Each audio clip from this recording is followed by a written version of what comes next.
Catholic খ্রিস্টানদের সর্বোচ্চ ধর্মীয় নেতা পোপ ফ্রান্সিসের শেষকৃত্য অনুষ্ঠানে যোগ দিতে ভ্যাটিকান যাবেন বাংলাদেশের অন্তর্বর্তী সরকারের প্রধান উপদেষ্টা ডক্টর মোহাম্মদ ইউনূস।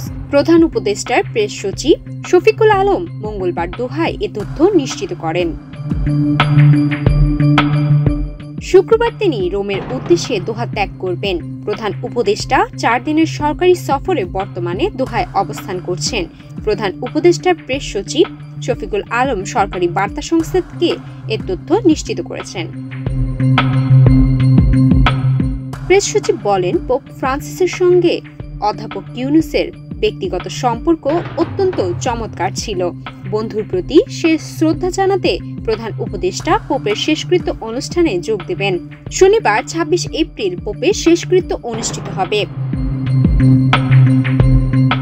শফিকুল আলম জানান, শেষকৃত্য অনুষ্ঠানে যোগ দেওয়ার বাইরে প্রধান উপদেষ্টার অন্য কোনো ধরনের বৈঠক সেখানে নেই। রোববার 27 এপ্রিল তার দেশে ফেরার সম্ভাবনা রয়েছে। গত মঙ্গলবার 21 এপ্রিল ভ্যাটিকানে মারা যান পোপ ফ্রান্সিস। তার বয়স হয়েছিল 88 বছর। তিনি 12 বছর রোমান ক্যাথলিক গির্জার সর্বোচ্চ নেতার দায়িত্ব পালন করেন। পোপ ফ্রান্সিসের মৃত্যু ইতিহাসে একটি গুরুত্বপূর্ণ অধ্যায়ের সমাপ্তি। সুমাইয়া মিতু, বাংলাদেশ প্রতিদিন।